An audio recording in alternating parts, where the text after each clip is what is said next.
Pace bene, masih di mea culpa. Benarkah Paus ini meneruskan tahta Petrus?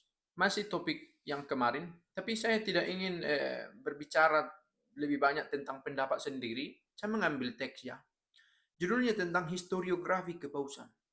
Saya ambil dari Nuevo Dizionario Patristico, buku ketiga, dari huruf P sampai Z. Ditulis oleh seorang patristik, tokoh patristik namanya B. Studer. Minat historiografi terhadap kepausan, ilmu tentang sejarah akan paus ini pertama sekali muncul dalam katalog uskup-uskup Roma. Gitu ya. Kita tahu paus itu adalah uskup Roma. Nah, jumpa satu kata kunci ya. Untuk menonjolkan apostolisitas tradisi yang benar-benar Kristen, Hegesippus dan Irenaeus dari Lyon sudah pada abad kedua. Abad kedua. Dan mengikuti jejak mereka, Eusebius dari Kaisarea, historian yang besar ini, itu dia meninggal tahun 339, abad keempat, menyusun antara lain daftar kronologis ini. Nah, itu sudah jelas ya. Saya potong sebentar di sini. Jelas bahwa itu dicatat, dimaksudkan secara intensional untuk menjadi daftar para uskup Roma. Bahwa dalam kenyataannya, pada akhir tulisan ini dikatakan, memang masih banyak catatan yang kiranya harus dilengkapi untuk mengetahui persis nama, institusi, periode liturgi, kapan lahir, kapan meninggal uskup itu. Itu tidak selalu terang dari penerus yang satu ke penerus yang lain. Tetapi bahwa ini adalah daftar uskup yang dimaksudkan, itu sudah dirancang oleh Hegesippus, Irenaeus dari Lyon, kemudian diteruskan Eusebius dari Kaisarea, gitu ya. Nah, tidak lengkapnya daftar bukan berarti gagal informasi itu, gitu ya. Bukan berarti gagal, hanya karena informasi itu tidak lengkap. Kepedulian yang semata-mata kronografis mendorong penulis yang disebut Cronografo del 354, satu karya yang didamai demikian, untuk menyesuaikan katalog Liberian dengan daftar konsul Romawi. Jadi ada juga pencampuran waktu itu dengan informasi-informasi lain menyangkut kekaisaran Romawi.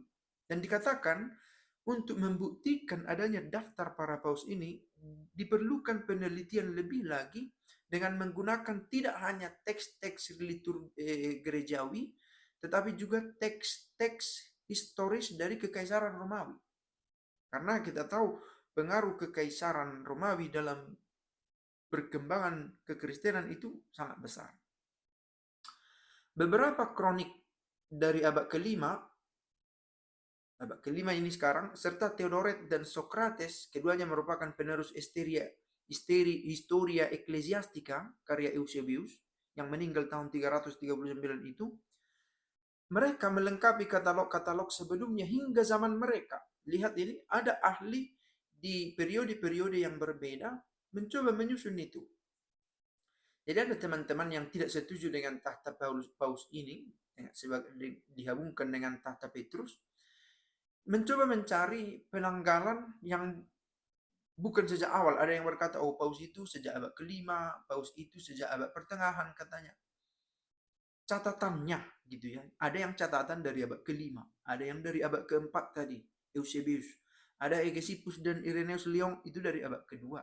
Dikatakan tadi nanti data-data Vatikan yang sekarang itu malah lebih banyak itu di abad pertengahan dan dipersulit, dikomplikasikan atau apa namanya, diperkaya oleh banyaknya isu pada kala itu. Ketika orang mulai meragukan peran paus gitu ya. Seri potret pontifikal pertama yang dibuat untuk Basilika Santo Paulus juga menunjukkan perhatian pada masa itu terhadap sejarah kepausan. Upaya kronografis pada abad kelima dan keempat dan kelima menemukan kelanjutannya dalam Liber Pontificalis, buku kepausan, di mana dua resensi pertama hingga tahun 530 dan hingga akhir abad kelima, ketujuh, mencakup era patristik. Ini adalah kumpulan biografi para uskup yang pertama hingga tahun 400. singkat itu. Sedangkan yang berikutnya lebih panjang. Semuanya dalam bentuk stereotip. Apa maksudnya ini dalam konteks ini? Siapa namanya, asal-usulnya, durasi pontifikatnya, dekrit yang mengangkatnya, institusi liturgi, penahbisan, pemakaman, kapan kosong tahta. Sudah rapi dicatat itu. Bayangkan ini tahun 400, tahun 500 sudah ada dicatat. Tidak sedang ngomong kosong saya. Kalau mana sumber bukumu itu dan tadi saya katakan. Coba bisa dicari ya, namanya B. Studer. Dia termasuk kontributor dalam ensiklopedia itu, Diccionario Nuevo Diccionario Patristico, buku ketiga. Tapi bahasa Italia, tapi bahasa bukan masalah sekarang dengan teknologi. Redaksi pertama hanya mengandung sedikit informasi yang dapat diandalkan. Redaksinya, ya. Sebaliknya redaksi kedua mencakup informasi yang lebih rinci karena ada diperkaya dari dokumen-dokumen yang lain, gitu ya. Selama abad pertengahan, setelah periode dari bapak-bapak gereja, ada permasalahan atau hubungan dengan Islam waktu itu, lalu kemudian muncul era pengetahuan Karolingian, abad pertengahan, historiografi kepausan bergabung dengan historiografi gerejawi yang saat itu ditandai oleh pola yang cenderung mendidik tentang usia dunia. Sudah mulai lebih kaya dia aspek historiknya. Pada abad ke-16, historiografi ini lebih banyak dipengaruhi oleh polemik-polemik agama pada saat itu. Namun, sejak awal abad ke-17 muncul historiografi yang lebih kritis dan objektif berkat upaya tokoh-tokoh seperti Panvinio, Baronius, Hillemont, dan lainnya.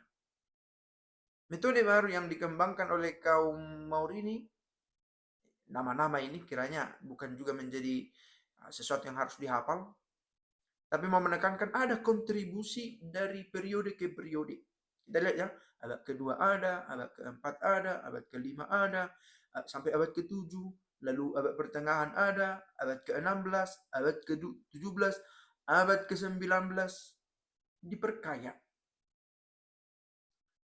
Gitu ya. Dan diperkaya dalam periode. Nah, apakah dikatakan bahwa daftar itu sudah lengkap? Tidak. Bagaimana dikatakan di sini dibuka arsip-arsip, ternyata ada ruang kosong. Tidak diketahui pada waktu itu. Ya. Jangankan peristiwa 1000 tahun lalu. Peristiwa 20 tahun lalu pun tentang sejarah gereja di kampung sana tidak selalu lengkap. Kroniknya tidak selalu ada setiap hari. Nah, demikian juga 1000 tahun lalu loh, gitu ya.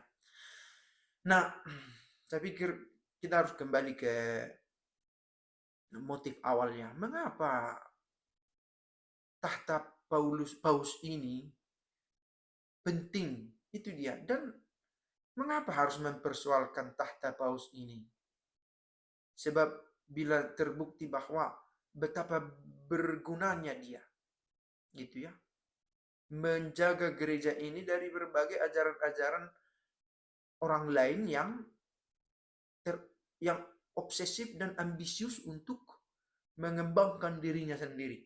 Semalam sudah kita coba bahas itu, tulisan dari Irenaeus kan.